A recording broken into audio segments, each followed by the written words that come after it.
Salam sejahtera Malaysia, denyut nadi suara rakyat bergema di channel ini. Jangan lupa tekan butang subscribe, like dan share. Malaysia kita punya, cintai Malaysiaku, kita jaga kita.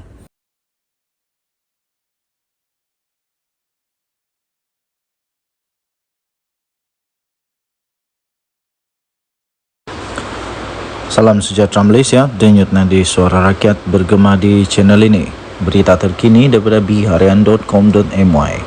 Abdul Hadi perlu dikenakan tindakan mengeluarkan fatwa persenda undang-undang. Berita penuh.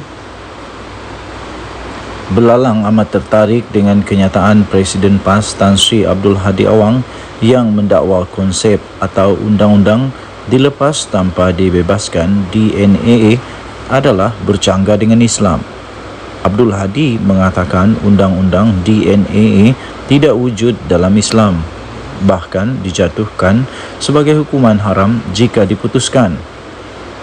Namun, belalang terkejut apabila konsep DNAA sebenarnya telah terkandung dalam Seksyen 103 Enactment Tata Cara Jenayah Syariah Terengganu 2001, iaitu undang-undang yang digubal pada 2001 ketika Abdul Hadi Awang menjadi Menteri Besar bagi Negeri Terengganu. Bahkan enactment itu hampir sama dengan Seksyen 254 Kanun Keseksaan yang digunakan pendakwa sivil. Berdasarkan Seksyen 103 enactment itu, ia menyatakan pendakwa boleh berhenti daripada mendakwa selanjutnya pada mana-mana peringkat. Pada mana-mana peringkat, apa-apa perbicaraan sebelum penghakiman diberikan, pendakwa boleh, jika difikirkan patut, memberitahu mahkamah bahawa dia tidak bercadang untuk mendakwa tertuduh selanjutnya atas pertuduhan itu, dan sesudah itu semua prosiding atas pertuduhan itu terhadap tertuduh bolehlah digantung dengan kebenaran mahkamah, dan jika digantung sedemikian, tertuduh hendaklah dilepaskan daripada pertuduhan itu. Pelepasan sedemikian tidak terjumlah kepada suatu pembebasan, melainkan jika mahkamah mengarahkan sedemikian. Nah, di sini amat jelas apa yang didakwa oleh Abdul Hadi Awang. DNAA bercanggah dengan Islam, amat bertentangan dengan Seksyen 103 Enactment Tata Cara Jenayah Syariah Terengganu. Belalang fikir, adakah layak seorang yang digelar Tuan Guru mengeluarkan fatwa boleh mengelirukan ini, apatah lagi enactment itu telah digubal ketika beliau menjadi Menteri Besar untuk Negeri Terengganu. Fatwa Abdul Hadi ini turut mengelirukan Parlimen. Belalang lihat Abdul Hadi tidak serik dengan menggunakan agama untuk kepentingan politik. Beliau terus membuat kenyataan mengelirukan agama dan umat Islam. Sepatutnya Abdul Hadi kena berhenti membuat kenyataan-kenyataan yang seperti ini. Dalam hal ini, Abdul Hadi dan sesiapa saja perlulah akur dan patuh dengan titah Sultan Selangor, Sultan Sarafuddin Idris Shah, yang baginda mengingatkan bahawa semua pihak, terutamanya daripada pemimpin-pemimpin parti politik, supaya segera menghentikan perbuatan mengeluarkan fatwa secara tidak bertanggungjawab demi untuk memelihara perpaduan rakyat. Sultan Selangor dalam titahnya telah bertitah sekiranya fatwa dibenar untuk dikeluarkan orang dan pemimpin politik, ia akan boleh mencetuskan perbalahan, perpecahan dan keganasan dalam masyarakat yang akhirnya meranapkan tamadun bangsa. Baginda yang juga adalah pengerusi Majlis Kebangsaan bagi Hal Ehwal Agama Islam MKI meminta supaya agama tidak diperalat bagi meraih sokongan kerana rakyat akan menjadi mangsa kepada perbalahan orang politik yang menunggang agama. Justru belalang meminta pihak berkuasa, penguatkuasa undang-undang dan pihak berwajib daripada agama Islam untuk mengambil tindakan sewajarnya terhadap sesiapa saja tanpa mengira parti pembangkang ataupun parti kerajaan kerana mempersenda undang-undang termasuklah enactment syariah. Denyut nadi suara rakyat bergema di channel ini.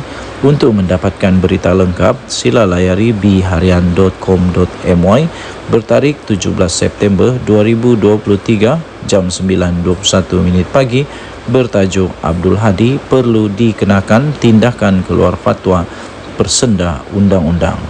Kita jumpa lagi. Jangan lupa untuk tekan butang subscribe, like dan share. Malaysia kita punya, cintai Malaysia ku, kita jaga kita. Bye-bye. Salam sejahtera Malaysia, denyut nadi suara rakyat bergema di channel ini. DNAA juga ada dalam enactment Syariah Terengganu dan lulus ketika Hadi Menteri Besar 14 September 2023 daripada Malaysia Kini. Berita penuh. Pengerusi Biro Undang-Undang Amanah Zulkarnain Luqman menyanggah kenyataan Presiden PAS Abdul Hadi Awang tiada keputusan dilepaskan tanpa dibebaskan DNAA dalam sistem kehakiman Islam. Zulkarnain yang adalah merupakan pengamal undang-undang berkata, DNAA adalah berkaitan dengan aspek prosedur yang kebanyakannya diputuskan berdasarkan ijtihad semasa. Dia juga membangkitkan enactment Tata Cara Syariah Terengganu 2001 yang turut mengandungi peruntukan berkaitan DNAA iaitu dalam Seksyen 103. Beliau berkata seksyen ini hampir sama seperti Seksyen 254 Kanun Keseksaan yang digunakan oleh pendakwa sivil, katanya di Facebook semalam. Seksyen 103 itu menyatakan nombor 1, pada mana-mana peringkat apa-apa perbicaraan sebelum penghakiman diberikan, pendakwa boleh jika difikirkan perlu memberitahu mahkamah bahawa dia tidak bercadang untuk mendakwa tertuduh selanjutnya atas pertuduhan itu, dan sesudah itu semua prosiding atas pertuduhan itu terhadap tertuduh bolehlah digantung dengan kebenaran mahkamah, dan jika digantung sedemikian tertuduh hendaklah dilepaskan daripada pertuduhan itu. Nombor 2, pelepasan sedemikian tidaklah terjumlah kepada suatu pembebasan melainkan jika mahkamah mengarahkan sedemikian. Ketika berbahas di Dewan Rakyat semalam, Abdul Hadi memetik kisah bagaimana pemerintahan Uthmaniyah Sultan Muhammad Al-Fatih yang juga dikenali sebagai Mahmud Penakluk telah didapati bersalah kerana tersilap memotong tangan seorang arkitek bukan Islam. Bagaimanapun arkitek bukan Islam itu memilih pampasan seumur hidup dan bukannya meminta supaya tangan pemerintah dipotong juga sebagai hukuman belasan. Menurut Hadi, kisah ini menunjukkan kuasa untuk mengampun, menuntut tindakan sama rata atau menerima pampasan adalah mengikut budi bicara pengadu. Katanya, dalam Islam tak ada dilepaskan tanpa dibebaskan. DNAA mesti dikenakan hukuman, kata Hadi. Berkemungkinan besar mengulas kes timbalan Perdana Menteri Ahmad Zahid Hamidi yang dilepas tanpa dibebaskan baru-baru ini. Mengulas lanjut, Zulkarnain turut membangkitkan enactment Tata Cara Syariah Terengganu 2001 yang itu digubal ketika Abdul Hadi sendiri menjadi Menteri Besar di negeri itu. Justru dia mempersoalkan keputusan Abdul Hadi Awang untuk membenarkan enactment itu diluluskan di depan batang hidungnya sendiri jika ia tiada dalam Islam.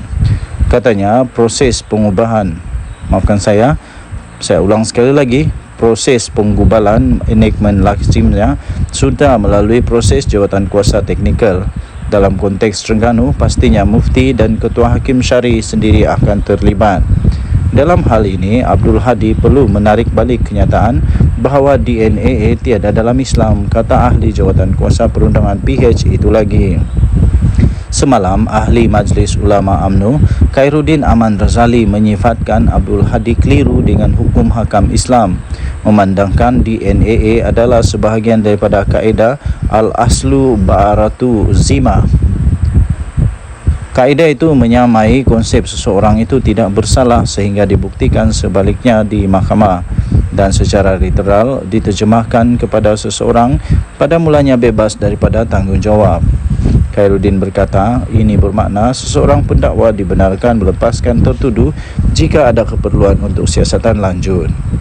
Denyut nadi suara rakyat bergema di channel ini. Jangan lupa tekan butang subscribe, like dan share. Bye-bye.